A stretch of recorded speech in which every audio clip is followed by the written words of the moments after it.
Leadership coach. ఎంతమంది విన్నారు ఆయన పేరు? John Maxwell. ఎవరైనా విన్నారా? ఎవరు వినలేదా? మీకు సెక్యులర్ ఫీల్డ్లో కూడా, బిజినెస్ ఫీల్డ్లో కూడా బాగా సక్సీడ్ అవ్వాలంటే, లీడర్స్గా ఎదగాలంటే జాన్ మ్యాక్స్వెల్ గుర్తుపెట్టుకోండి. చెప్పండి పేరు. జాన్ మ్యాక్స్వెల్ మంచి లీడర్షిప్ కోచ్.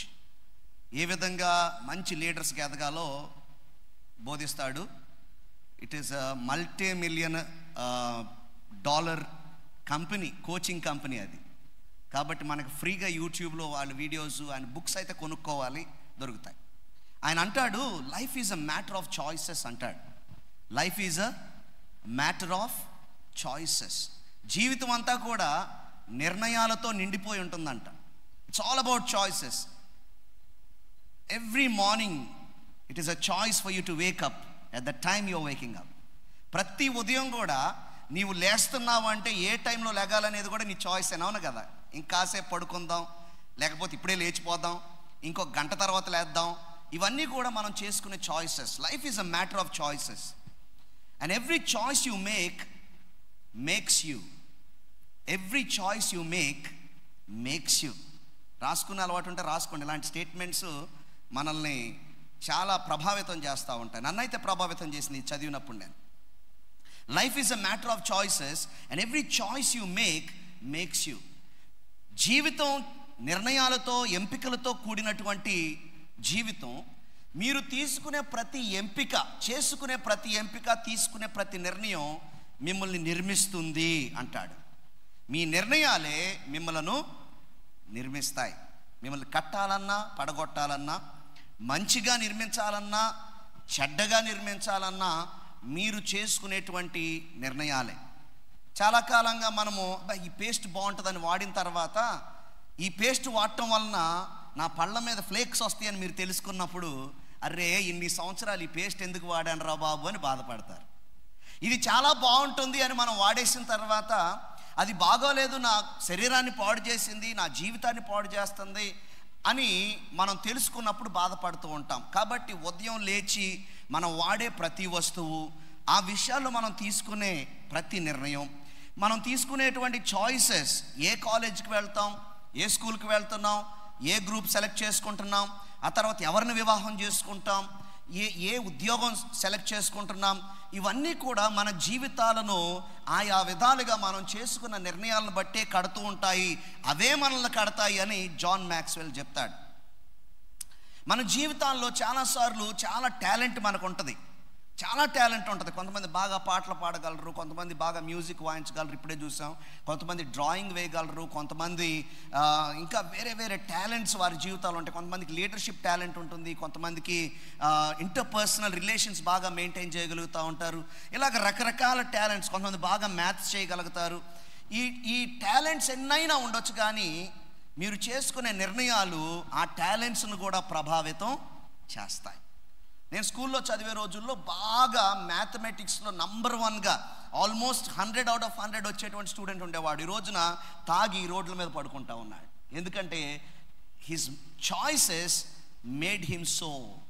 ఆయన ఏ విధంగా ఈ రోజు ఉన్నాడో అది తను తీసుకున్న నిర్ణయాలు అతను ఆ విధంగా తయారు చేసినాయి. ఎంతోమంది యూనివర్సిటీ గోల్డ్ మెడలిస్టులు జైల్లో ఎండ పైనోళ్ళు లేకపోలేదు. కాబట్టి ఈ ఉదయకాలమందు యవనస్తుల కూడిక కాబట్టి పెద్దవారైనా సరే ఇప్పటికీ వాళ్ళ శేష జీవితంలో చేసే చాయిసెస్ ఉంటాయి. కానీ ఈ ఏజ్ అనేది చాయిసెస్ చేసుకోవడానికి it is very highly important age అని మనం చెప్పుకోవచ్చు. అంతేనా కాదా? కరెక్ట్గా అంటే చైల్డ్హుడ్ అంతా కూడా పేరెంట్స్ మన కోసం చాయిసెస్ చేస్తూ ఉంటారు. ఈవెన్ బట్టలు ఏవి కొనాలో కూడా చాలా మటుకు వాళ్ళే కొనేస్తూ ఉంటారు. పలానా బట్టలు వేసుకోరా అని చెప్తూ ఉంటారు. కానీ యూత్హుడ్లోకి వచ్చిన తర్వాత this is the time you will make your own choices on your own. మీ అంతటి మీరే నిర్ణయాలు తీసుకునేటువంటి వయస్సు ఇది. కాబట్టి సరైనటువంటి నిర్ణయాలు తీసుకుపోతే మిజరబుల్గా ఫెయిల్ అయిపోయేటువంటి అవకాశాలు మన జీవితాల్లో ఉండకపోవు. సండే స్కూల్లో మన సూపర్ హీరో ఒక ఆయన ఉంటాడు. ఆయన పేరు శాంసన్. మనందరూ కూడా సంసోన్ అంటే ఎవడురా, భలే భలే వీరుడు అని మీ టైంలో పాడారు లేదు, కానీ మా చిన్నప్పుడు మాత్రం సంసోన్ అంటే ఎవడురా, భలే భలే వీరుడు అనే పాట పాడుతూ మేము ఎదిగాం. ఆయన గురించి ఊహించుకుంటే ఈ సచ్ ఎ గ్రేట్ స్టేచర్, ఎంత మామూలు వ్యక్తి కాదు. ఒక్క గాడిద దవడ ఎముక తీసుకొని 1000 మందిని చంపేసినోడరా, అసలు మామూలోడు కాదురా అని మనం చెప్పుకుంటూ ఉంటాం. కానీ ఆయన జీవితంలో తీసుకున్న నిర్ణయాలు తనని ఏ దిశలో నడిపించినాయో, ఆ నిర్ణయాలు ఏ విధంగా ఉంటాయో, అవి ఏ నిర్ణయాలో అవి మన జీవితాల్లో ఏ విధంగా ప్రభావితం చేస్తాయో ఈ ఉదయకాలం మందు మీకు చెప్పాలని ఆశపడతా ఉన్నాను. మొట్టమొదటిగా ఆయన తీసుకున్నటువంటి నిర్ణయం ఏంటయ్యా అంటే, నా ఇష్టం అనే నిర్ణయం తీసుకున్నాడు. అందరు చెప్పండి, నా ఇష్టం. మీ జీవితంలో ఎప్పుడైనా ఒక్కసారైనా మీ మమ్మీ డాడీతో అన్నారా మాట నా ఇష్టం అని? అన్నారా? అనుకున్నారా పోనీ మనసులో? ఏంటి నా ఇష్టం కదా, వీళ్ళ ఇష్టం చెప్తున్నారేంటి, నా ఇష్టం కాకుండా వీళ్ళ ఇష్టం చెప్తున్నారేంటి అని అనుకున్నారా? అనిపించలేదా కనీసం? అనిపించిందా అంటే మీరు ఒప్పుకునేదాకా చెప్తున్నానని ఒప్పుకుంటున్నారేంటి? లేదు. ప్రతి ఒక్కరు కూడా ఆల్మోస్ట్ అందరూ కనీసం ఒక్క మాట అన్న అనుకుంటాం, ఇదేంట్రా బాబు నా ఇష్టం కదా వాళ్ళ ఇష్టం. కొంతమంది ఓపెన్గా ముఖం మీద చెప్పేస్తారు, నా ఇష్టం డాడీ. ఎప్పుడన్నా చదివారా బైక్ బంపర్ స్టిక్కర్లు చదివారా? నా ఇష్టం అని, మై లైఫ్ మై రూల్స్ అని చదివారు ఎప్పుడన్నా? రాసుకున్న వాళ్ళు ఉన్నారు ఇక్కడ? లేరు కదా. కానీ మనసులో కొన్నిసార్లు మై లైఫ్ మై రూల్స్ అనేటువంటి ఆలోచన యవనస్తులు ఎక్కువగా ఉంటుంది. నేను పెరిగిపోయాను కదా, పెద్ద అయిపోయాను కదా, నా జీవితం నా ఇష్టం అన్నట్లుగా ఉంటుంది. శాంసన్ జీవించిన రోజుల్లో కూడా పరిస్థితులు ఏ విధంగా ఉన్నాయంటే, ప్రతి ఒక్కడు కూడా ఇష్టానుసారంగా బ్రతికాడంట. ఎలా బ్రతికాడండి? శాంసన్ జీవిస్తున్నటువంటి న్యాయాధిపతులు పరిపాలిస్తున్నటువంటి దినాల్లో బైబిల్లో మనం చూసినట్లయితే న్యాయాధిపతుల గ్రంథంలో ఈ మాట రిపీటెడ్గా చెప్పబడుతుంది. చదవండి బైబిల్లో నుంచి న్యాయాధిపతుల గ్రంథం 17వ అధ్యాయం 6వ వచనం. న్యాయాధిపతుల గ్రంథం 17వ అధ్యాయం 6వ వచనం. అదే మాట మళ్ళీ 21వ అధ్యాయం 25వ వచనంలో కూడా ఉంటుంది. 17:6 చూద్దాం చూడండి. ఆ దినములలో ఇశ్రాయేలీయులకు రాజు లేడు, ప్రతివాడును తన తన ఇష్టానుసారముగా ప్రవర్తించుచు వచ్చెను. నీ జీవితాన్ని నువ్వు పాడు చేసుకోవాలి అనుకుంటే మొట్టమొదటి నిర్ణయం, ఎంపిక ఏంటంటే నా ఇష్టం అనే ఎంపికను చేసుకోండి. అంటే ఏ ఎంపిక చేసుకున్నా మీ ఇష్టానుసారంగా ఎంపిక చేసుకుంటే చాలు మీ జీవితం నాశనం అయిపోవడానికి. అంటే సహజంగా ప్రసంగాలు మీ జీవితం బాగుపడటానికి చెప్తారు, నేను నాశనం అవడానికి చెప్తున్నాను. ఎందుకు చెప్తున్నాను అలాగా? రివర్స్లో చెప్తే కానీ మనకు అర్థం కాదు. వెళ్ళొద్దురంటే వెళ్తాం, వెళ్ళమంటే వెళ్ళాం. కాబట్టి యవన ప్రాయంలో రివర్స్గానే చెప్పాలి. మీ జీవితం పాడు చేసుకోవాలంటే మొట్టమొదటిగా చేసుకోవాల్సినటువంటి అద్భుతమైన ఎంపిక ఏంటంటే నా ఇష్టానుసారంగా నేను జీవిస్తాను. ఆ రోజుల్లో అందరూ అలాగే బ్రతికేవాళ్ళు అంట. ఎందుకంటే ట్రెండింగ్లో ఏది ఉంటే అందరూ అదే చేస్తూ ఉంటారు కదా. ట్రెండింగ్లో ఒక టాపిక్ ఉందనుకోండి, యూట్యూబర్స్ అందరూ అదే టాపిక్ మీద మాట్లాడుతూ ఉంటారు. యూట్యూబర్ సంగతి తర్వాత ప్రసంగికులు కూడా ట్రెండింగ్ టాపిక్లే మాట్లాడుతున్నారు. ఈ మధ్య మనకి వ్యూస్ రావాలంటే ట్రెండింగ్ టాపిక్ మాట్లాడితే తప్ప అవుట్డేటెడ్ టాపిక్ మాట్లాడితే కుదరదు అన్నట్టుగా ఏదైతే న్యూస్లో వస్తుందో వ్యూస్ కోసం ప్రసంగికులు కూడా అదే టాపిక్లు పెడతా ఉన్నారు. ట్రెండింగ్ అనేది చాలా ఇంపార్టెంట్. ఇక్కడ ట్రెండింగ్ ఏంటయ్యా అంటే నా ఇష్టం అనేది ట్రెండింగ్ అనమాట ఆ రోజుల్లో. కాబట్టి ఇక్కడ మనం చదివినట్లయితే న్యాయాధిపతులు 17:6లో 21:5లో ఆ దినములలో ఇశ్రాయేలీయులకు రాజు లేడు కాబట్టి ప్రతివాడు తన తన ఇష్టానుసారంగా ప్రవర్తిస్తా వచ్చాడు. ఇష్టానుసారముగా. ఇంగ్లీష్లోనైతే వారికి కనబడింది ఏది మంచి అన్నట్టుగా వాళ్ళకి కనబడితే అది చేసుకుంటూ వచ్చారు. వాళ్ళకి ఏది మంచి అన్నట్లుగా కనబడితే వాళ్ళు అది చేసుకుంటూ వచ్చారు అని బైబిల్లో న్యాయాధిపతుల దినాల గురించి రాయబడింది. ఇప్పుడు సంసోను జీవితంలోనికి వస్తే న్యాయాధిపతుల గ్రంథం 14వ అధ్యాయం నుంచి సంసోను జీవితం మనకు కనబడుతుంది. మంచి యవనస్తుడు, క్యాలిబర్ ఉన్నవాడు, కెపాసిటీ ఉన్నవాడు, కరిజ్మా ఉన్నవాడు. ఏమన్నా ఈయనకి చెప్పండి? క్యాలిబర్, కెపాసిటీ, కరిజ్మా, ఈ మూడు మనకు కావాలి కదా. ఇవి ఉండాలి. క్యాలిబర్ ఉండాలి, మనకి కెపాసిటీ ఉండాలి, కేపబిలిటీస్ ఉండాలి, కరిజ్మా ఉండాలి, ఇవన్నీ ఉండాలి. ఈయనకి ఈ 4 ఈ కావాల్సిన సీలు ఉన్నాయి ఈయన జీవితంలో. క్యాలిబర్ ఉంది, కెపాసిటీ ఉంది, కేపబిలిటీస్ ఉన్నాయి, కరిజ్మా ఉంది, ఇవన్నీ కూడా ఈయన జీవితంలో ఉన్నాయి. ఈయన పుట్టుకే అద్భుతమైన పుట్టుక. అసలు కారణ జన్ముడు అంటారు చూసారా, అలాంటి వాడే. ఎందుకు? ఇశ్రాయేలు ప్రజల్ని ఫిలిష్తీయులు ఇబ్బందులు పెడుతున్నటువంటి ఆ దినాల్లో దేవుడు రాజులు లేరు కాబట్టి న్యాయాధిపతులను అప్పటికప్పుడే లేపి ఫిలిష్తీయుల చేతుల్లో నుంచి ఇశ్రాయేల్ ప్రజలను విడిపించడానికి ఆయన ఆత్మను కుమ్మరించి, ఆ టైంలో టెంపరీగా దేవుని ఆత్మ దిగిరాగానే వీరు బలవంతులై చాలా కార్యాలు జరిగించి విడుదల కలుగజేసేవారు. ఆ విధంగా వాళ్ళు జీవిస్తూ ఉండేవారు న్యాయాధిపతులు. కనుక వీళ్ళ తల్లిదండ్రులకి చాలా కాలంగా పిల్లలు లేకపోతే వాళ్ళు బాధపడిపోతా ఉంటే ఒకరోజు దేవదూత ప్రత్యక్షమై, నీకు ఒక బిడ్డనిస్తాను, ఆ బిడ్డను నా కోసం ప్రత్యేకపరచాలి, సెపరేట్ చేసి ఉంచాలి, అందరి పిల్లల్లాగా పెంచొద్దు, ద్రాక్షారసం ఇవ్వద్దు, ద్రాక్షాలతో తయారు చేసింది ఏది కూడా పుచ్చుకోకూడదు, నాజీరు చేసి నా కోసం తన తల వెంట్రుకలు కత్తిరించొద్దు, స్పెషల్గా నా కోసం ఒక స్పెషల్ కిడ్గా పెంచండి, ఒక స్పెషల్ యవనస్తుడిగా పెంచండి. మనల్ని కూడా దేవుడు ఎలా పెరగమన్నాడు? వీఆర్ చోజన్ పీపుల్ కదా. మనకి ఇవ్వబడిన థీమ్ ఫిలిపియన్స్ చాప్టర్ 1:6 అనుకోండి, 4 నుంచి మనం చదివితే వీఆర్ చోజన్ పీపుల్. మనం ప్రత్యేకపరచబడినటువంటి ప్రజలం, ప్రత్యేకపరచబడినటువంటి జనాంగంలో మనం పుట్టిన వారము, ప్రత్యేకపరచబడిన వారుగా ఎదగవలసిన వారము. మన ఫ్రెండ్స్ అందరూ ఏది చేస్తే అది పియర్ ప్రెషర్ని బట్టి మనం చేయడానికి వీలు లేదు. సరే అలా చెప్తే సరే సార్ అన్నారు. ఆ దేవదూత వెళ్ళిపోయాడు. వీళ్ళకి పిల్లోడు పుట్టాడు, శాంసన్ పుట్టాడు, పెద్దోడు అయ్యాడు. పెద్దవాడు అయిన తర్వాత 14వ అధ్యాయం 1వ వచనం నుంచి మనం చదివితే, సంసోను తిమ్నాతు అనే ఊరు వెళ్ళాడంట. ఎక్కడికి వెళ్ళాడండి? తిమ్నాతు. వెళ్ళి తిమ్నాతులో ఫిలిష్తీయులు ఉంటే ఫిలిష్తీయుల దగ్గరికి వెళ్ళి అలా తిరుగుతూ ఉంటే వాళ్ళల్లో బహుశా చూడటానికి వెళ్ళి ఉంటాడేమో, అక్కడక్కడ తిరగటానికి చూడటానికి వెళ్ళి ఉంటాడు. అలా చూస్తా ఉంటే ఒక అమ్మాయి కనబడింది. ఫిలిష్తీయుల కుమార్తెల్లో ఒక అమ్మాయి కనబడింది. కనబడగానే ఈయన కళ్ళు చాలా పెద్దవి అయిపోయినాయి. ఈ కళ్ళు చాలలేదు, 2 కళ్ళు చాలలేదురా బాబు, ఇంకా 4 కళ్ళు ఉంటే బాగుండు అనుకున్నాడేమో. ఆ అమ్మాయిని చూశాడు. చూసి ఇంటికి వచ్చి అంటాడు, మమ్మీ డాడీ నేను ఒక అమ్మాయిని చూసి వచ్చాను ఈరోజు అన్నాడు. ఈరోజు ఒక అమ్మాయిని చూసి వచ్చాను, వీడికి అసలు సిగ్గే లేదు, వచ్చేసి అనేస్తున్నాడు అనమాట. ఆ అమ్మాయిని నాకు ఇచ్చి పెళ్లి చేస్తారా అన్నారు. అంటే వాళ్ళు అన్నారు, ఓరు బాబు ఇదేం పనిరా, ఇశ్రాయేలు ప్రజల్లో ఎంతమంది పిల్లలు ఉన్నారు, నీకు పెళ్లి కావాలనుకుంటే మన పిల్లల్లో ఎవరినైనా దేవునిని ఆరాధించే వారిలో నుండి ఎవరినైనా తీసుకొచ్చి నీకు చేస్తాం కదా, నువ్వేంటి దేవుణ్ణి ఆరాధించకుండా విగ్రహారాధన చేసే పిల్లల్ని తీసుకొని వచ్చి ఆ పిల్లని నన్ను పెళ్లి చేసుకుంటారని చెప్తావేంట్రా బాబు, మనలో కన్యకలు లేరని నువ్వు అక్కడి దాకా వెళ్ళి తెచ్చుకుందామని ప్రయత్నం చేస్తున్నావు కదా. అంటే 3వ వచనంలో ఏమన్నాడు చదవండి, 3వ వచనం ఆఖరులో ఏమన్నాడు చదవండి. ఆమె నాకిష్టమైనది కనుక, అందరు చెప్పండి, ఆమె నాకిష్టమైనది కనుక, ఆమె నాకిష్టమైనది కనుక. నా ఇష్టం, నీ ఇష్టం కాదు డాడీ, నీ ఇష్టం కాదు మమ్మీ, నా ఇష్టం. దేవుని ఇష్టం కాదు, నా ఇష్టం.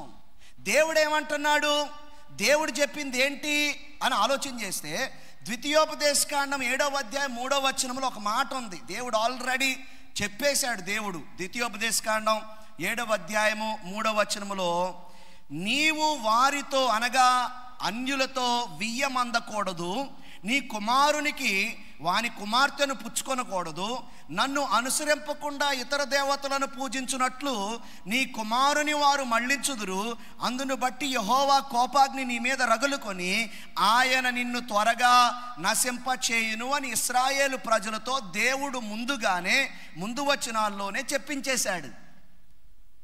నన్ను ఆరాధించే వాళ్ళని తప్ప వేరే వాళ్ళని వివాహం చేసుకోవడానికి వీలు లేదు అని చెప్తే, ఇప్పుడు ఎవరి ఇష్టం కావాలట? దేవుని ఇష్టమా? దేవుని ఇష్టమేమో ఆయనను ఆరాధించే వారిని వివాహం చేసుకుంటాం. సంసోని ఇష్టమేమో నాకు నా కంటికి నచ్చిన స్త్రీని నేను లేకపోతే కన్యకను నేను వివాహం చేసుకు, నా ఇష్టం. తొందరగా నాశనం అయిపోవాలంటే దేవుని చిత్తాన్ని కాకుండా నీ చిత్తాన్ని జరిగించుకోవాలనుకుంటే ఫస్ట్ నంబర్ 1 పాయింట్ ఏంటంటే నీ ఇష్టాన్ని చేసుకోవడానికి నిర్ణయం చేసుకో. చూస్ to do whatever pleases you, not what pleases God. దేవుణ్ణి ప్లీజ్ చేసేది, దేవుణ్ణి సంతోషపెట్టేది నిర్ణయం చేసుకోకుండా, దేవా నేను ఈ పని చేయాలనుకుంటున్నాను, నేను వివాహం చేసుకోబోతున్నాను, నీ చిత్తం ఏంటి?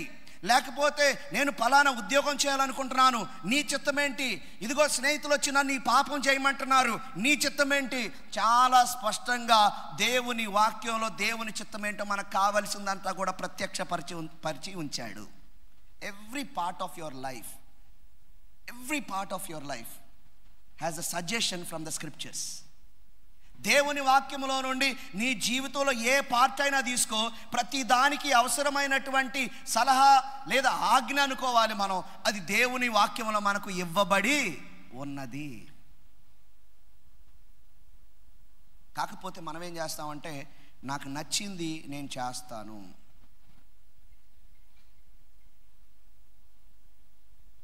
కాబట్టి ఆమె నాకు ఇష్టమైంది కాబట్టి ఆమె నా కోసం తెప్పించండి అని తండ్రితో చెప్పాడు. కాకపోతే మళ్ళీ బైబిల్లో ఒక మాట ఉంటుంది, దీన్ని వదిలిపెట్టి వెళ్ళకూడదు, మళ్ళీ మీరు కన్ఫ్యూజ్ అవుతారు. 4వ వచనంలో ఏముందో చూడండి. అయితే ఫిలిష్తీయులకు ఏమైనా చేయుటకై యెహోవా చేత అతడు రేపబడినన్న మాట అతని తల్లిదండ్రులు తెలుసుకోలేదు. ఇదో చిన్న కన్ఫ్యూజింగ్ ఉంటుంది. అంటే అన్యురాలను వివాహం చేసుకోవడానికి రేపింది ఎవరు? మొన్న ఆ మధ్య ఒక కుర్రోడు అన్నాడు, దేవునికి వ్యతిరేకమైనటువంటి పని ఒకటి చేయబోతా అన్నాడు. అంటే కుర్రోడు అంటే నా వయసోడేలేండి, అంటే మేము కుర్రోడు అనుకుంటున్నాను అనుకోబాకండి, నా వయసోడు కాబట్టి, నా ఫ్రెండ్ కాబట్టి కుర్రోడు అన్నా నేను. సో అంటాడు, ఏమంటాడంటే ఏం చేసినా సరే దేవుని చిత్తమని నేను నమ్ముతున్నాను, ఒకవేళ నేను పాపం చేసినా సరే దేవుడే నాతో జయించాడని నమ్ముతున్నాను అన్నాడు. ఇప్పుడు దేవుడేం చెప్పాడు? అన్య స్త్రీలను వివాహం చేసుకోవద్దని చెప్పాడు. ఇదే దేవుడు ప్రేరేపిస్తున్నాడంట ఫిలిష్తీయుల మీదకి వెళ్ళడానికి. ఆ ప్రేరేపణలో భాగంగా ఎవరిని అన్య స్త్రీని వివాహం చేసుకునే కార్యక్రమం కూడా ప్రేరేపించింది దేవుడేనా అని డౌట్ రావచ్చు మనకి. మనం అర్థం చేసుకోవాలి, దేవుని బైబిల్ మొత్తం చదివితే, ఇప్పుడు ఉదాహరణకి యేసు ప్రభు చనిపోవడానికి కారణం యోధా కదా, అవునా? అది దేవుని చిత్తంలో భాగం. అప్పగించిన వాడు, నేను అనేది అప్పగించిన వాడు ఎవరు? కానీ యేసు ప్రభు ఏమంటారు? వాడు పుట్టకుండా ఉంటే బాగుండేదని యేసు ప్రభు వారు అంటారు. అంటే దేవుని చిత్తంలోనే కదా యోధా చేసింది ఇది. కాబట్టి యోధాకి దేవుడు అసలు ప్రైజ్ ఇవ్వాలి కదా. ప్రైజ్ ఇచ్చి ఉంటాడా దేవుడు? నా ప్రణాళిక నెరవేర్చావు కదా యోధా అని, ఈ ప్రణాళికలో భాగం నువ్వే అని చెప్పేసి యోధాకు ప్రైజ్ ఇస్తాడా? ఇవ్వడు. ఎందుకంటే ఒక్క విషయం అర్థం చేసుకోవాలి, దేవుడు మన హృదయ వాంఛలను బట్టి దానికి విడిచిపెడతాడు మనల్ని. అర్థమవుతుందా? దేవుడు మన హృదయ వాంఛలను బట్టి దానికి ఎప్పుడు విడిచిపెడతాడు? అందరిని విడిచిపెట్టడు. ఒక సమయం వచ్చినప్పుడు విడిచిపెడతాడు. వీడు మాట వినడు అనుకున్నప్పుడు విడిచిపెడతాడు. కొన్నిసార్లు దేవుడు అన్యాయస్తుడు అనిపిస్తూ ఉంటుంది. కొన్నిసార్లు చదువుతూ ఉంటే బైబిల్, అదేంటి, ఏసావునేమో పుట్టకముందే దేవుడు ద్వేషించేశాడంట, యాకోబునేమో దేవుడు ప్రేమించాడంట. యాకోబు చూసే మోసగాడు, ఏసావేమో ఆశీర్వాదాల కోసం తపన పడిన వాడు కదా అనిపిస్తుంది. కానీ ఏసావు హృదయం దేవునికి ముందుగానే in the preknowledge or foreknowledge, in the foreknowledge of God, దేవునికి ముందుగానే నీ జీవితం తెలుసు కాబట్టి నువ్వు దానికి వదిలేస్తాడు కొన్ని సందర్భాలు. ఆ స్థితిలో ఉండటం చాలా భయంకరమైన పరిస్థితి. అది మన హృదయ వాంఛను బట్టి. అలాగా సంసోను యొక్క హృదయ స్థితి, ఇప్పుడు నాకు ఆ అమ్మాయి నచ్చింది, ఆ అమ్మాయిని తెచ్చేసేయండి, పెళ్లి చేసేయండి అన్నాడంటే ఇదేదో చిన్న కోరిక కాదు. It shows the status of his heart. అసలు దేవుని వాక్యానికి విధేయత చూపించే వ్యక్తి సంసోను కానే కాదు. కాబట్టి దేవుడు వదిలాడు, ఆయన వదిలేశాడు.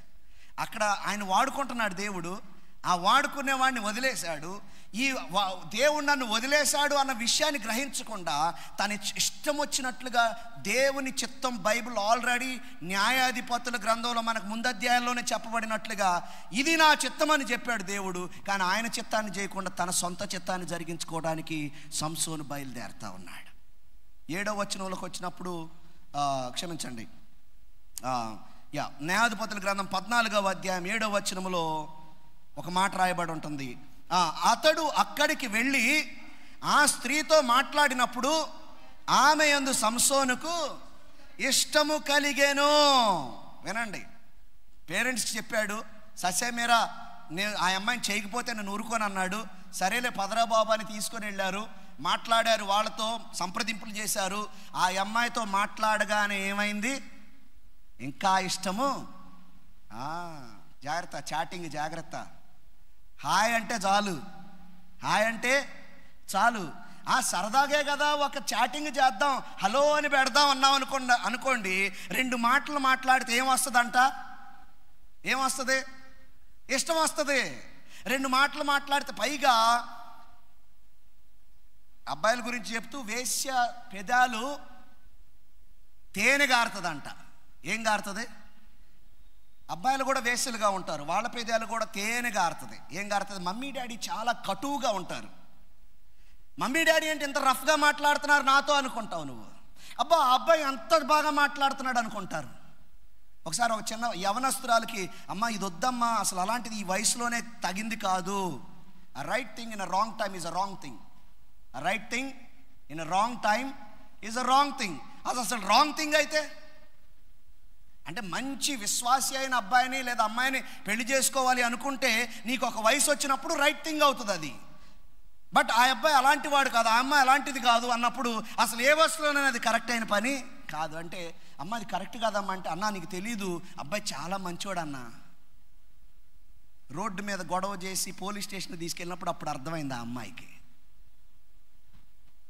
ప్రియులారా, మనం గమనించాలి, మన జీవితాల్లో చాలా మంచి అనుకుంటూ ఉంటాం. ఆ అమ్మాయితో మాట్లాడినప్పుడు ఇష్టం కలిగిందంట. అందుకే రాంగ్ పీపుల్తో కనీసం హాయ్ చెప్పడం కూడా చాలా ప్రమాదకరమైనది. రాంగ్ ఇంటెన్షన్ ఉన్నప్పుడు, అంటే బాయ్స్ అండ్ గర్ల్స్ అస్సలు మాట్లాడుకోకూడదని కాదు నేను చెప్పేది. రాంగ్ ఇంటెన్షన్ ఎప్పుడైతే మనం గ్రహిస్తామో వెంటనే అక్కడతో కట్ చేయడం చాలా ఇంపార్టెంట్. నా ఇష్టం అనుకున్నాం అనుకోండి, అది ఆ విషయంలోనైనా మరే విషయంలోనైనా ఒక రాంగ్ వేలో మనం నడిపిస్తున్నారు అనుకోండి. ఉదాహరణకి జాబ్ చేస్తున్నారు యవనస్తులు, కొంతమంది జాబ్ చేసే వాళ్ళు ఉంటారు.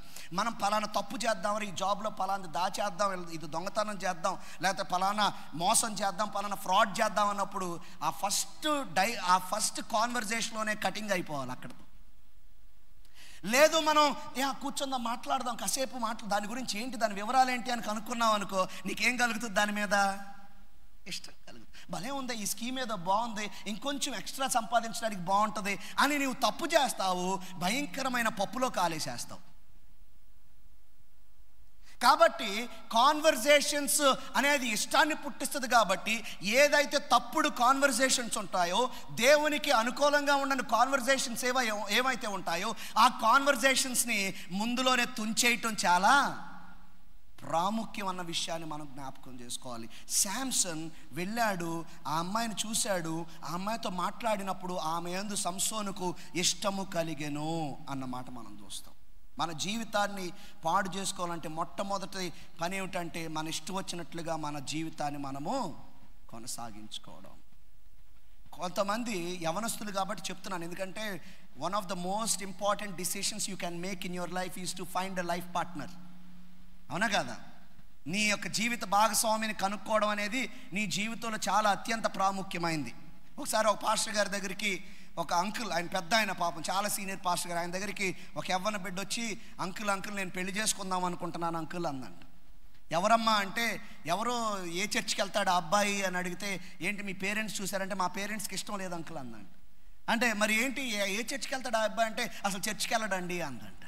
అదేంటమ్మా విశ్వాసంలో లేడంటే, నేను తీసుకొస్తాను అంకుల్, విశ్వాసంలోకి నేను అబ్బాయిని తీసుకొస్తాను అంకుల్, నేను సువార్త ప్రకటిస్తాను అంకుల్, అసలు నాకున్న ఆత్మల భారం ఎంత గొప్పదంటే ఆ అబ్బాయిని ఏ విధంగా రక్షించాలనే పెళ్లి చేసుకుంటున్నాను అంకుల్ నేను.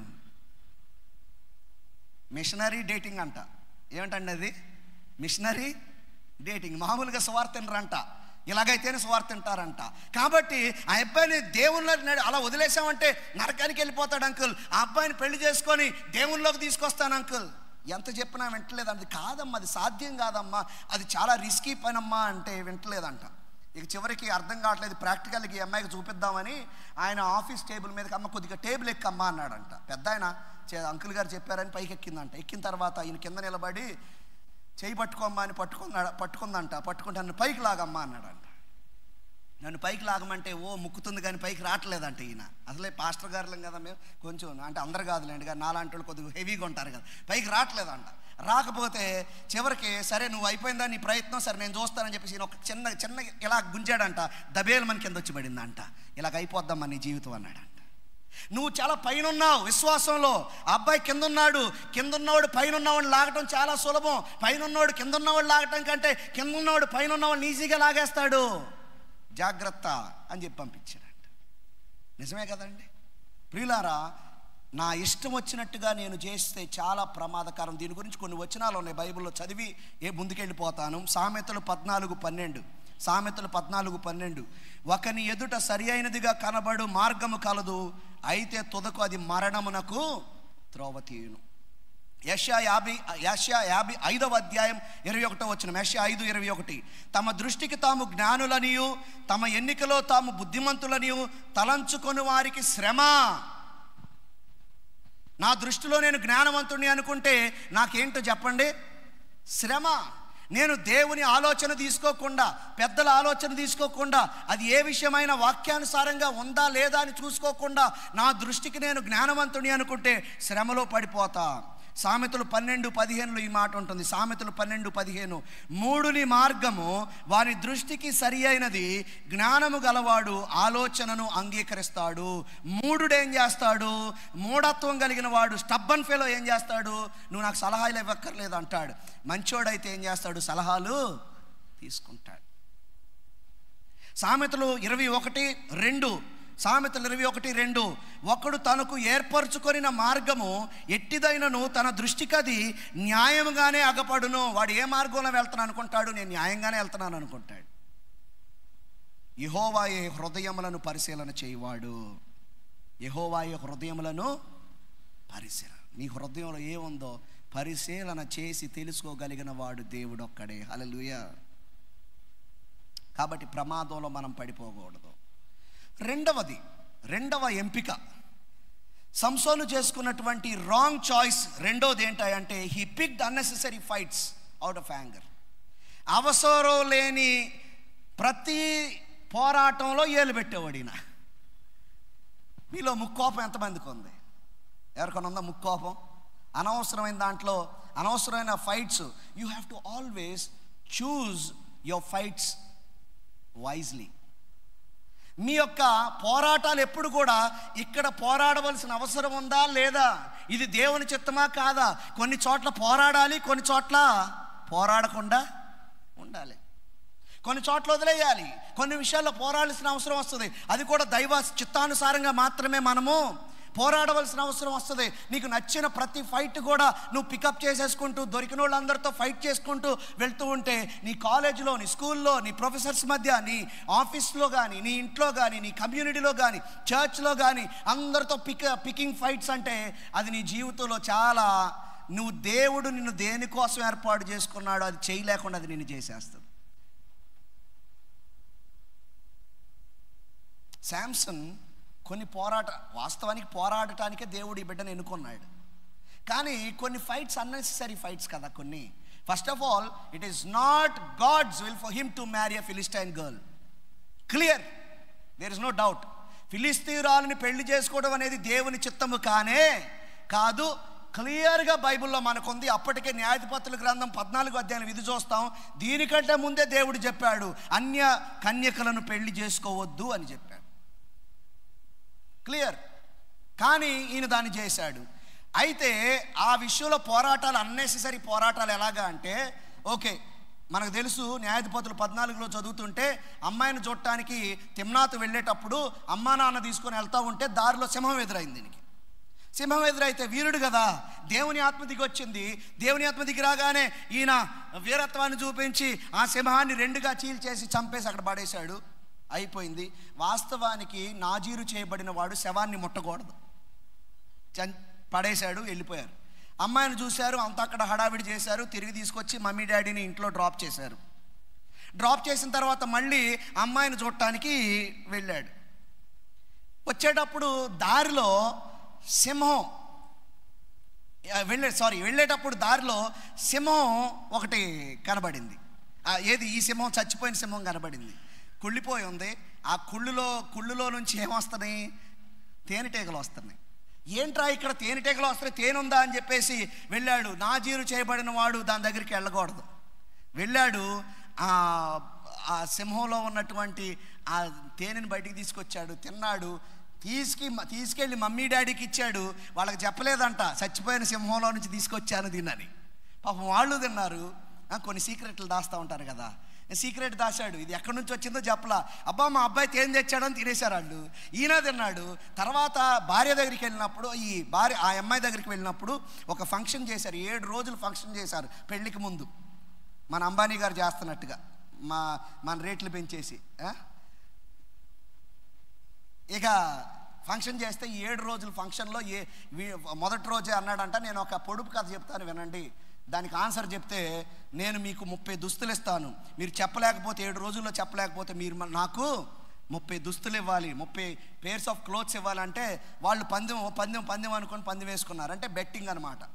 కొంతమందికి ఫ్రీ మనీ కావాలి కదా, కాబట్టి ఇప్పుడు బెట్టింగ్ యాప్లు, తర్వాత రమ్మీ అని ఇంకేంటి రకరకాల ఈ మధ్యకాలంలో పెద్దోళ్ళని కూడా బుట్టలో పడేసేటువంటి. నిన్న కూడా నాకు ఒక మెసేజ్ పెట్టారు ఒకళ్ళు, ఏమనంటే మీరు జస్ట్ 5 స్టార్ హోటల్కి స్టార్ హోటల్స్కి 5 స్టార్స్ నొక్కితే చాలు మీకు ఇలా వస్తుంది అని చెప్పేసి. ఇవి ఆల్రెడీ మనకు తెలిసినాయి. ఇవన్నీ ఏం జరుగుతున్నాయి, కొన్ని లక్షలు అప్పులు చేసి ఇందులో పెట్టి పోగొట్టుకున్న వాళ్ళు అనేక మంది ఉన్నారు. బెట్టింగ్ మొదలుపెట్టాడు. బెట్టింగ్ ఏమనంటే 30 దుస్తులు బెట్టింగ్ వేసుకున్నాడు. నేను ఒక పొడుపు కథ చెప్తాను వినండి అన్నాడు. పొడుపు కథ చెప్పాడు. ఏమని పొడుపు కథ చెప్పాడు అంటే, బలమైన దానిలో నుండి తీపి వచ్చెను, తిను దానిలో నుండి తిండి వచ్చెను. బలమైన దానిలో నుండి తీపి వచ్చెను, తినుదానిలో నుండి తిండి వచ్చెను. వీళ్ళకి ఎలా తెలిసిద్ది అది? ఈయనకి ఎక్కడో జరిగింది అది, వీళ్ళకి తెలిసిద్దా ఈ పొడుపు కథ? తెలియట్లా. 6 రోజులు గింజుకున్నారు, తెలియట్లా, అర్థం కావట్లా. వీళ్ళకి కంగారు పెరిగిపోతుంది, ఏం చేయాలో అర్థం కావట్లేదు. ఇప్పుడు 30 దుస్తులు తెచ్చి వీడికి ఎక్కడ ఇవ్వాలి మనము అని అనుకొని, ఈయన ఎవరినైతే పెళ్లి చేసుకోబోతున్నాడో ఆ అమ్మాయి దగ్గరికి వెళ్ళి, ఏంటి మా ఆస్తులన్నీ దోచుకోవడానికి మీ ఆయన తీసుకొచ్చి ఈ పందాలు వేపిస్తున్నావా, నువ్వు చూస్తా ఉండు, నిన్ను మీ నాన్న తగలబెట్టేస్తావన్నారు. మర్యాదకి వెళ్ళి దాని అర్థం ఏంటో కనుక్కొని వస్తావా, లేకపోతే ఆడటెల్లగానే మిమ్మల్ని తగలబెట్టేయడం గ్యారంటీ అని చెప్పారు. నువ్వు లాలన చెయ్యి అని చెప్పారు. చెప్పండి ఈ మాట ఒకసారి.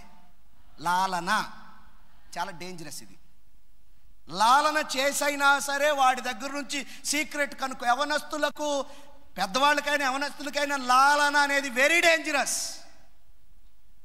లాలన చేస్తే సంసోను పడిపోతాడని ఆయన వీక్నెస్ కూడా వీళ్ళకి తెలుసు అనుకుంటా. కాబట్టి లాలన చేసి ఏదో ఒకటి చేసి ఆ రహస్యం కనిపెట్టమంటే ఈవిడొచ్చి వేధించడం మొదలుపెట్టిందంట. లాలన చేస్తూ ఉంది. అంటుంది 14వ అధ్యాయం 16వ వచనం చూస్తే, కాబట్టి సంసోను భార్య అతని పాదాల మీద పడి ఏడుస్తూ, నీవు నన్ను ద్వేషించావు కానీ ప్రేమించలేదు. లవ్ కార్డ్ వాడుతుంది ఇక్కడ. ఏం వాడుతుంది? Love card. నీవు నన్ను ద్వేషించావు కానీ ప్రేమించలేదు. నన్ను పెళ్లి చేసుకుంటానన్నావు కానీ నువ్వు నన్ను ద్వేషిస్తున్నావు. యాక్చువల్గా యూ డోంట్ లవ్ మీ. సంసోను తలకాయ తీసుకెళ్ళి కత్తి కింద పెట్టడానికి ప్రేమను వాడుకుంటుంది. 30 దుస్తులు ఓడిపోతే తెచ్చేవాళ్ళు సంసోను, కానీ అది ఆలోచించట్లా. ఈ రోజున దేన్ని ఆలోచిస్తుంది? నా యొక్క బంధువులు నా ఇంటి మీద పడతారని భయపడి వెళ్ళి ప్రేమను వాడుతుంది. అక్కడ కార్డుగా వాడుతుంది. ఏమనంటే, నువ్వు నన్ను ద్వేషిస్తున్నావు కానీ ప్రేమించట్లేదు. దీని రహస్యం ఏంటో నేను నా తల్లిదండ్రులకైనాను దీన్ని ఈయన అంటాడు ఆన్సర్ అనమాట. నేను నా తల్లిదండ్రులకైనాను దాన్ని తెలపలేదు, నీకు తెలుపుతానా అని ఫస్ట్ అన్నాడు. మంచోడే. ఏమన్నాడు? మా పేరెంట్స్ కూడా చెప్పలేదు దీని సీక్రెట్, నీకెలా చెప్తానన్నాడు. కానీ అక్కడ నిలబడతాడా? నిలబడ. ఆమె ఆ రోజంతా వేధిస్తూ ఉందంట. రోజంతా వేధిస్తూ ఉంది. 7వ దినమున ఆమె అతని తొందర పెట్టినందున అతడు ఆమెకు దానిని తెలియజేయగా ఆమె తన జనుల దగ్గరికి వెళ్ళి ఆ విప్పుడు కథను తెలిపింది. వాళ్ళు వచ్చారు 7వ రోజున సాయంత్రం వచ్చారు. వచ్చి తేనె కంటే తీపైనది ఏది, సింహం కంటే బలమైనది ఏది అని అతనితో అంటే, అప్పుడు అతను డిసప్పాయింట్మెంట్తో ఈ మాట అంటాడు, నా దూడతో దున్నకపోతే మీకు ఈ విప్పుడు కథ తెలిసేది కాదంటాడు. నా దూడతో దున్నటం అంటే ఏంటి? చాలా పొయిటిక్ మనిషి, మాత్రం మామూలుడు కాదు. నా దూడతో దున్నకపోతే మీకు ఈ విప్పుడు కథ తెలిసేది కాదు కదా అన్నాడు. అంటే నా భార్య చెప్తేనే మీకు తెలిసిందిరా బాబు. తెలిసింది బాగానే ఉంది. ఇప్పుడు 30 దుస్తులు తెచ్చేవాళ్ళు. నీ భార్యకు చెప్పింది నువ్వే. ఫస్ట్లో వద్దన్నావు, ఇది సరైనది కాదు, నేను చేయను. When you say no, it should be no. Nobody should be able to convince you for the wrong thing, not the right thing. బయటవాడు ఎవడో వచ్చి లేకపోతే ఎవరో వచ్చి నేను పలానా తప్పు చేద్దాం అన్నప్పుడు నువ్వు నో అంటే నో మీద నిలబడాలి. ఎన్ని లాలన మాటలు చెప్పినా, ఎన్ని బెదిరింపు మాటలు చెప్పినా, your no should be your no, అంతే. ఆమెను చెప్పండి, వీక్గా ఉండకూడదు. లాలన మాటలు చెప్తే పడిపోయేలాగుంటే, సంసోను గొప్ప వీరుడు, బట్ మెంటల్గా చాలా వీక్. చెప్పేశాడు ఇప్పుడు దుస్తులు తేవాలి. ఏం చేశాడు? యెహోవా ఆత్మ మరలా అతని మీదకి రాగా, ఈయన చెడ్డతనాన్ని దేవుడు ఉపయోగించుకుంటాడు, ఎందుకంటే అన్నీ ఆయన వాడుకోగలడు. కాబట్టి ఆయన ఆత్మ రాగా అతడు ఎష్కలోనికి పోయి వారిలో 30 మందిని చంపి వారి సొమ్మును దోచుకొని తన విప్పుడు కథ భావన చెప్పిన వారికి బట్టలిచ్చెను. బట్టలిచ్చి చెప్పింది ఇతనే, బట్టలిచ్చింది ఇతనే, చంపింది ఇతనే. మళ్ళీ భార్య మీద కోపం పెట్టుకొని భార్యను వదిలేసి ఇంటికి వెళ్ళిపోయాడు. పెళ్లి చేసుకోవడానికి వచ్చాడు, భార్యను వదిలేసి ఇంటికి వెళ్ళిపోయాడు. అటు ఇంటికి వెళ్ళాడో లేదో, అమ్మో మా అల్లుడి గారి కోపం వచ్చేసింది, ఇక పెళ్లి చేసుకోవడేమో అని చెప్పేసి సంసోనికి చాలా క్లోజ్ ఫ్రెండ్ ఒకడు అక్కడ ఉన్నాడంట, వాడికి ఇచ్చి పెళ్లి చేసేసాడు వాళ్ళ నాన్న. చూడండి ఎలా ఉంటాయో జీవితంలో పరిస్థితులు. సంసోన్ వెళ్ళిపోయాడు, ఇక్కడ పెళ్ళైపోయింది. మళ్ళీ కొన్ని రోజులకి అంటే ముక్కోపం అనమాట. అంటే he doesn't think about tomorrow. ఇప్పుడు నేను వెళ్ళిపోతే ఏం జరుగుతుంది? కొంతమంది పెళ్ళైన వాళ్ళు కూడా అలాగే టక్కుమని బ్యాగ్ సర్దుకొని వెళ్ళిపోతూ ఉంటారు. ఆడవాళ్ళు మగవాళ్ళు ఏమో వెళ్ళిపో అంటారు. ఆ తర్వాత ఆలోచన చేస్తారు, అరే ఎందుకు వెళ్ళిపోమన్నారా బాబు అని. క్విక్ డిసిషన్స్ కదా. ఉద్యోగాలు మానేసేటప్పుడు కానీ, లేకపోతే ఇంకేదన్నా కాలేజ్ మానేసేటప్పుడు కానీ క్విక్గా టప్మని రేపు ఏంటి అనేది ఆలోచన చేయకుండా, ఏదైనా ఫైట్ వచ్చిందనుకోండి, ఇప్పుడు మన ప్రిన్సిపల్ ఆఫీస్కి మనం పిలిస్తే ఎలా ఉంటుందని ఆలోచించడం, ముందు ముక్కు పగల కొట్టాలంతే. Some people talk with their fist, not with words. మాట్లాడితే ముందుకెళ్ళిపోతూ ఉంటుంది ఇది. కానీ ఆ తర్వాత నెక్స్ట్ ఏంటి, రిపర్కషన్స్ ఎలా ఉంటాయి ఆలోచించరు. యవనస్తులు చాలా జాగ్రత్తగా ఆలోచించే నిర్ణయాలు, ముక్కోపంతో నిర్ణయాలు తీసుకుంటే పని అవ్వదు. ఈయన వెళ్ళిపోయాడు, వదిలేసి భార్యను వెళ్ళిపోయాడు, తిరిగి వచ్చాడు. వచ్చి నా భార్య ఏది హనీ అనుకుంటూ వచ్చాడు. ఏమనుకుంటూ వచ్చాడు? హనీ అనుకుంటూ వచ్చాడు. వచ్చేసరికి హనీ లేదు, గినీ లేదు. ఒరు బాబు ఎక్కడికి వస్తున్నాం? వేరే అల్లుడు ఉన్నాడు లోపల అన్నాడు. ఈయన పాప, ఈయన కోపం వచ్చింది.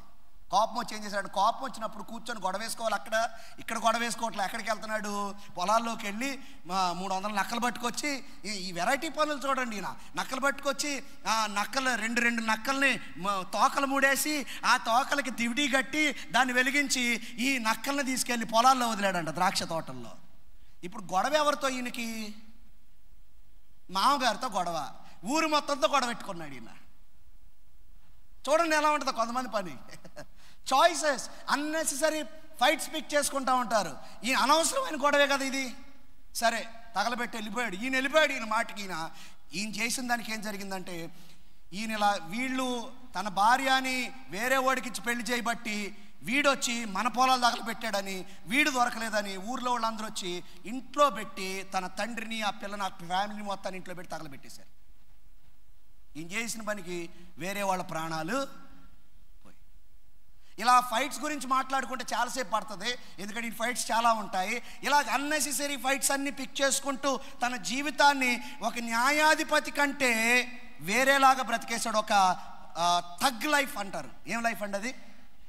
He lived a thug life rather than. ఏ న్యాయాధిపతి అయినా చూసారా మీరు ఇలాగ న్యాయాధిపతిగా ఉండటం? దెబోరా ఉంది, లేకపోతే సమూయేలు అద్భుతమైన కింగ్ మేకర్ ఆయన. ఇంకా చాలామంది న్యాయాధిపతులు బైబిల్లో మనం చూస్తాం. ఏ న్యాయాధిపతి అయినా ఇలా చేయడం మీరు చూసారా? He lived a thug life rather than a life of a judge. Wrong fights pick చేసుకున్నాడు అని మనం జ్ఞాపకం చేసుకోవాలి. many young people ruin their lives because of uncontrolled anger. Control లేనటువంటి యాంగర్ వల్ల చాలామంది తమ జీవితాలను, యవనస్తులు తమ జీవితాలను పాడు చేసేసుకుంటూ ఉంటారు. మూడవ పని ఏం చేశాడు? he did not care for his spiritual, moral and emotional strength. సంసోను తన ఆధ్యాత్మికంగా, వినండి జాగ్రత్తగా, ఆధ్యాత్మిక, మానసిక, భావోద్వేగ, ఇమోషనల్, ఈ 3 విషయాల్లో బలం గురించి ఆలోచన.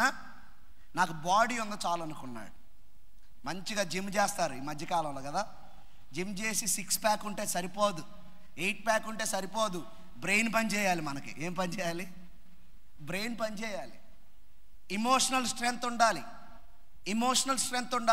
భావోద్వేగాలు అదుపులో ఉండాలి. ఇమోషనల్ స్ట్రెంగ్త్ ఉండాలి. మానసికంగా స్ట్రెంగ్త్ ఉండాలి. అన్నిటికంటే మించి ఈ అన్నిటికీ సోర్స్ ఏంటంటే స్పిరిచువల్ స్ట్రెంగ్త్, ఆత్మీయ బలం ఉండాలి. ఏముండాలండి? మన జీవితాల్లో మనం ఆత్మీయ బలాన్ని కలిగి ఉండాలి. If you are not strong spiritually, you will not be strong emotionally, you will not be strong మెంటల్గా, ఇమోషనల్గా మీరు స్ట్రాంగ్గా ఉండాలంటే స్పిరిచువల్గా మీరు స్ట్రాంగ్గా ఉండాలి. దేవుని సన్నిధిలోనే అది వస్తుంది. నీ మోకాళ్ళ మీద అది వస్తుంది. వాక్యం చదివేటప్పుడు అది వస్తుంది. ప్రార్థన చేసేటప్పుడు వస్తుంది. ఆరాధన చేసేటప్పుడు వస్తుంది. సహవాసంలో అది వస్తుంది. దేవుని పిల్లలతో సహవాసం చేస్తున్నప్పుడు, దేవుని ఆత్మచేత నింపబడి ఉన్నప్పుడు సంసోను మీదకి దేవుని ఆత్మ వచ్చి వెళ్ళిపోతూ ఉండేది. కానీ దేవుని ఆత్మ మనలో నివాసం ఉంటున్నాడు. ఆమేన్. we are more privileged than Samson. ఆయన మనలో నివాసం ఉండి మనల్ని బలపరుస్తూ ఉన్నాడు.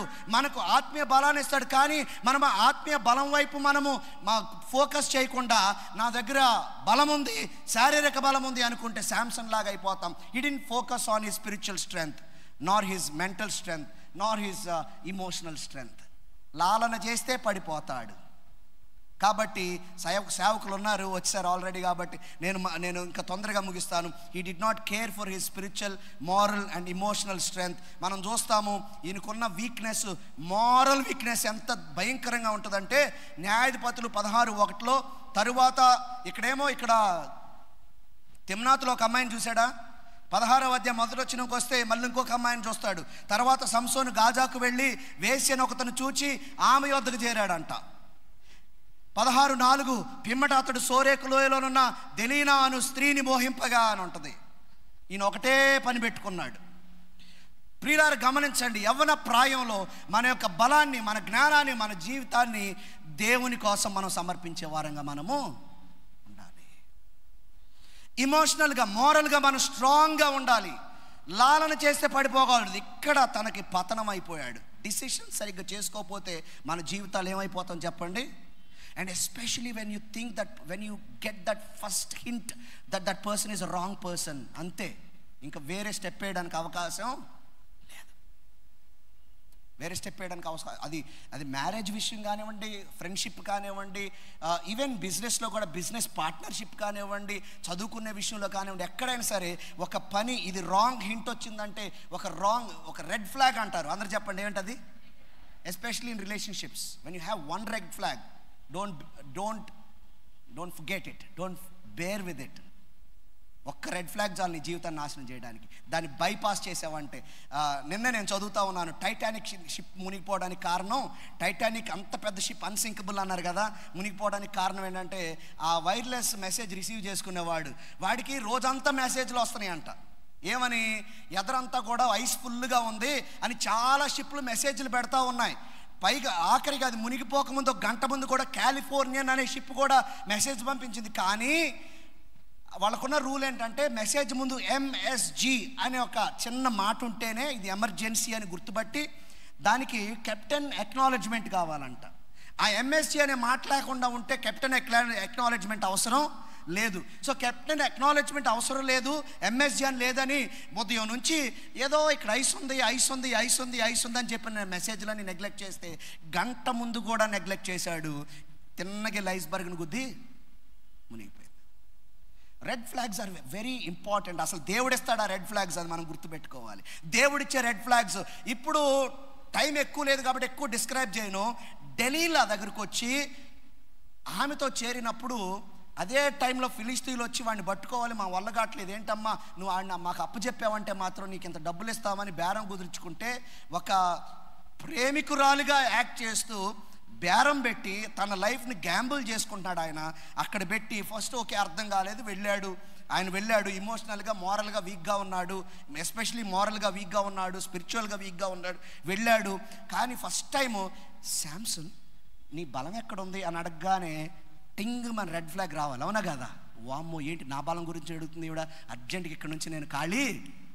కానీ మనోడు వీక్నెస్ అంత బలమైంది కాబట్టి ఏం చేస్తున్నాడు, ఫస్ట్ ఓకే సరదాగా చెప్దామని చెప్పేసి 7 నిరవంజి సోవలు తీసుకొచ్చి నన్ను కట్టేస్తే నేను ఎక్కడ కదలలేను, అప్పుడు ఎవరైనా ఏదైనా చేసుకోవచ్చు నాతో అని చెప్తాడు.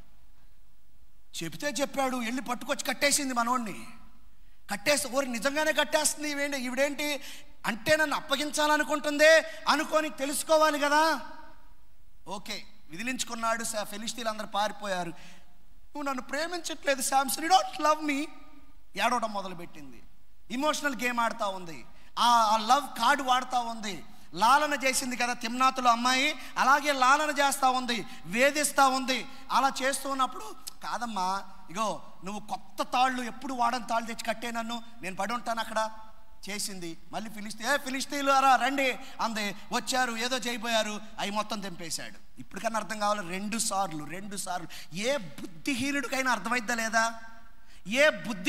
అర్థమైద్దా లేదా? నీ కళ్ళు మూసుకుపోయి ఉంటే తప్ప నీకు అర్థమవుతా లేదా? వామ్మో ఇదేంట్రా బాబు అనుకొని లేచి వెళ్ళిపోవాలి అక్కడి నుంచి. 3వసారి నువ్వు మళ్ళీ అంటుంది, నువ్వు నన్ను ఏంటి ఇలాగ వేధిస్తున్నావు, నాకు చెప్పట్లేదు, నువ్వు నన్ను ప్రేమించట్లేదు, అన్నీ అబద్ధాలే. అప్పుడు అన్నాడు, మళ్ళీ చెప్పాడు, అమ్మా నా జుట్టు ఉంది కదా 7 జడలుగా వేసి నువ్వు టెంట్ పెగ్స్ ఉంటాయి కదా దాంతో భూమిలో దిగ్గొడితే నేను బయటికి రాలేనమ్మా అన్నాడు. చేసేసింది. 3వసారి కూడా చేసింది. 3 వార్నింగ్స్ అండి, 3 వార్నింగ్స్. అస్సలు అర్థం కావట్లే శాంసన్కా. అర్థమవుతుంది, కానీ ఈయన కండిషన్ ఎలాంటిదంటే చచ్చిపోగోరాడంట. ఏమనుకున్నాడంట? చచ్చిపోతే బాగుండు. వాట్? Who are you? నువ్వెవరివి? నీ ఐడెంటిటీ ఏంటి? You are a judge. నీవు న్యాయాధిపతివి. You are a chosen person. నువ్వు ఎన్నుకొనబడిన వ్యక్తివి. నీ కోసం దేవుడు నువ్వు పుట్టకముందే ప్రణాళిక వేసేసాడు. శాంసన్ ఒక్కడే కాదండి, నీ కోసం కూడా ప్రణాళిక వేసాడు. ఆమెన్. గుర్తుంచుకో, నెవర్ ఫర్గెట్ యువర్ ఐడెంటిటీ. ఇలాంటి సిచ్యువేషన్స్లోకి అసలు మనం వెళ్ళకూడదు. ఒకవేళ ఉన్నవాళ్ళు ఉంటే అప్పటికప్పుడు రెడ్ ఫ్లాగ్స్ మనం తీసుకోవాలి. ఈయన 4 విసుగు పుట్టి చచ్చిపోతే బాగుండు ఇలాంటి బ్రతుకు, దాని బదులు వెళ్ళిపోవచ్చు అక్కడి నుంచి. సింపుల్గా చెప్పేశాడు, అమ్మ ఏం లేదు, నా బలమంతా కూడా నా జుట్టులో చెప్పాడు. చక్కగా ఒళ్ళో పడుకోబెట్టుకొని చక్కగా దువ్వి నిద్రపోగొట్టి క్షవరం చేసేసి మొత్తం క్షవరం. ఒక సామెత ఉంటుంది, క్షవరం చేస్తే కానీ ఎవరో రాదంట. ఎవడికి క్షవరం చేస్తే కానీ ఎవరో రాదంట. గుండు కొట్టించుకున్న తర్వాత గుండె అయిపోయిందిరా బాబు అని ఏడితే ఏం లాభం? మళ్ళీ జుట్టు మొలవాలని చాలా కాలం పట్టిద్ది. కొట్టేసింది. వచ్చేసారు, పట్టుకున్నారు, తీసుకెళ్ళి లోపలేసారు. దాగోను దేవత గుడిలో తిరగలు విసిరించారు, కళ్ళు బీకేశారు. ఒకప్పుడు ఆత్మీయంగా గుడ్డిగా ఉన్నవాడు ఈ రోజున భౌతికంగా గుడ్డిగా అయిపోయాడు. ఆత్మీయంగా బలహీనంగా ఉన్నవాడు భౌతికంగా బలహీనుడైపోయాడు. ఒకప్పుడు ఆత్మీయంగా స్లేవ్గా ఉన్నవాడు ఇప్పుడు ఆత్మీయంగా భౌతికంగా కూడా స్లేవ్ అయి ఫినిష్డ్. 3వ నిర్ణయం అతను చేసుకున్న రాంగ్ నిర్ణయం ఏంటంటే ఆత్మీయ బలాన్ని అతను చూసుకోలేదు, నైతిక బలాన్ని చూసుకోలేదు, మానసిక బలాన్ని అతను ఓకే బాడీ బాగుంది అనుకున్నాడు అంతే. ఆఖరి మాట చెప్పి ముగించేస్తాను. ప్రార్థన కూడా తప్పు ప్రార్థన చేస్తున్నాడు. దేవా ఒక్కసారి బలం ఇవ్వు, వీళ్ళందరిని చంపేసి వాళ్ళతో పాటు నేను చచ్చిపోతా. It's a suicidal prayer.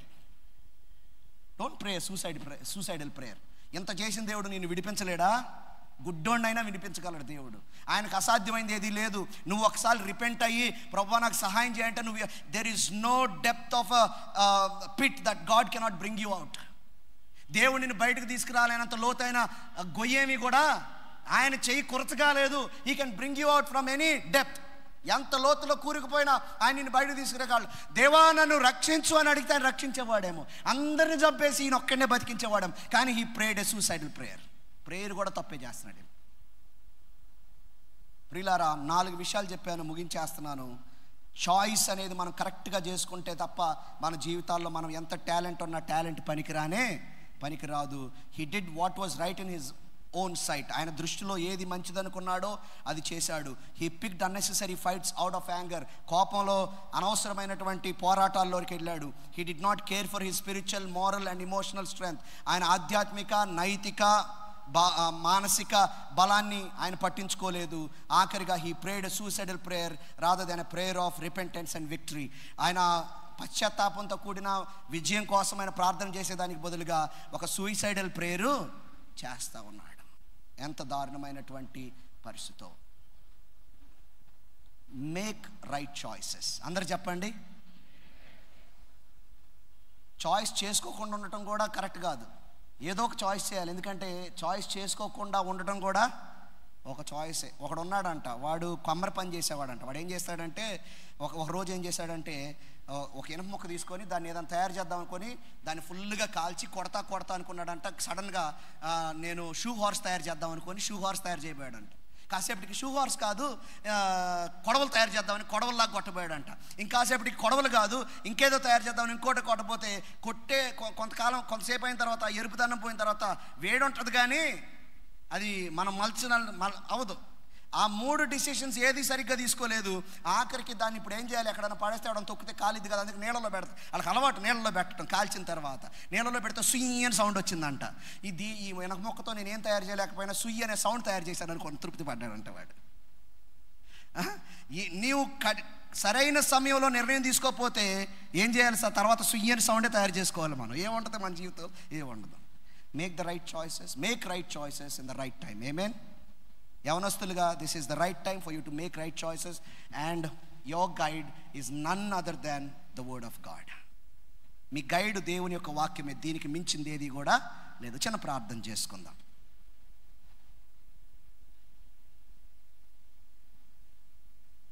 మహాపరిశుద్ధుడా, ప్రేమగల మా తండ్రి, దినమందు యవనస్తుల కూడికలో కొద్ది నిమిషాలు మీరు మాతో మాట్లాడారు, బోధించిన నేను విన్న మీ బిడ్డలు